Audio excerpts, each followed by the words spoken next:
Governor Jared Polis announced the first death in our state from COVID-19, the victim from right here in Colorado Springs. Governor Jared Polis wants to be able to conduct 10,000 COVID-19 tests per day. The Department of Defense has identified a U.S. service member killed in Afghanistan yesterday, Sergeant First Class Michael J. Goebel. It remains a threat to health and wealth. The pulse of the U.S. economy is faint right now, and it will be for a while before it recovers. This is where it happened. At the 2400 block of Alma Avenue, police responded to a stabbing at the Pueblo Village Apartments. The governor says a recent uptick in Boulder, which had over 100 new cases in the past week, is a cause for concern. The Durango teen steals the spotlight at his high school's talent show. Check out his dance moves. And now to this. Who says unicorns don't exist? This little cutie is proof that they do. Check this out. Ray is a 12-week-old golden retriever. I have a question for you this weekend. Is it hot dogs or is it hamburgers? Brats. Can I do a third option? The Denver neighborhood of Stapleton may soon be called something else. Its namesake, former Denver Mayor Benjamin Stapleton, was a member of the Ku Klux Klan. She says hundreds are marching now from the Capitol building to the courthouse in downtown Denver. She says many of the protesters are chanting, "I can't breathe."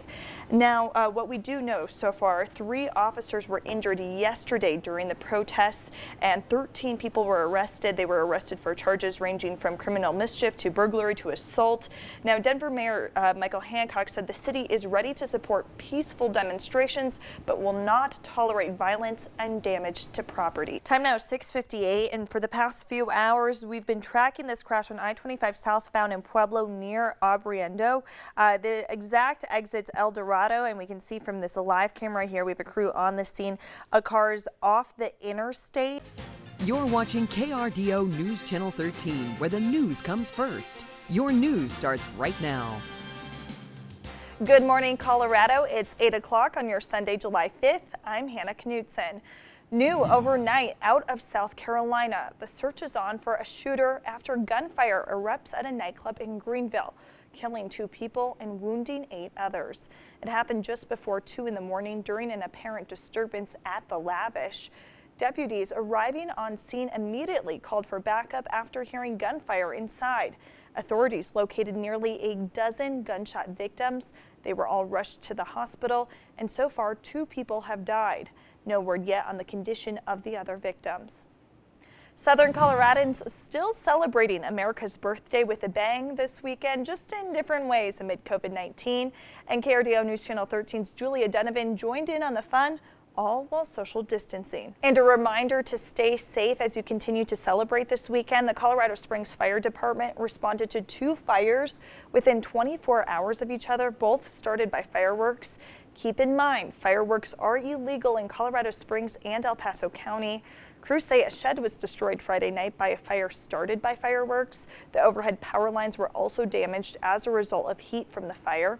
Another fire happened when one person set up fireworks inside their vehicle.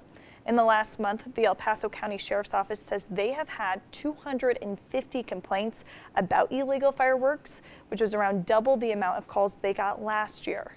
Don't forget, if you are reporting illegal fireworks, you should be calling the Sheriff's Office non-emergency line and not 911. If you decide to sell or use fireworks here in El Paso County, you could face up to a $750 fine and or 6 months in prison. So don't do it. It's not worth it.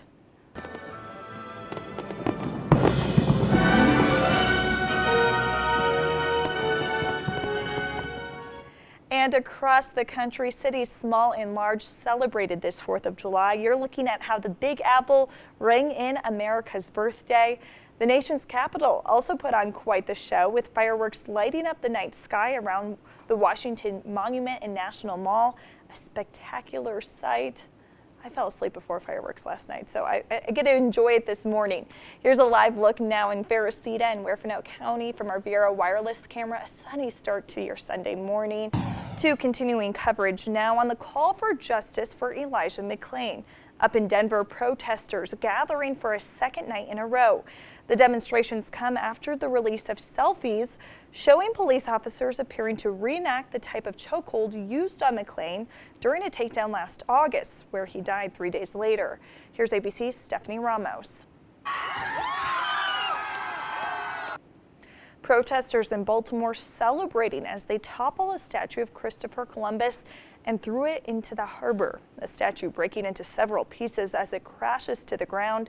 The person who took this video says there were at least 300 people there taking part. The statue has stood near Little Italy for more than 30 years and is the latest to topple in recent weeks. It's part of a movement to remove controversial figures representing racial injustice in America's history. No word yet on any arrests. There's so much more ahead on Good Morning Colorado. Rev your engines because we are still celebrating the 4th in a really big way.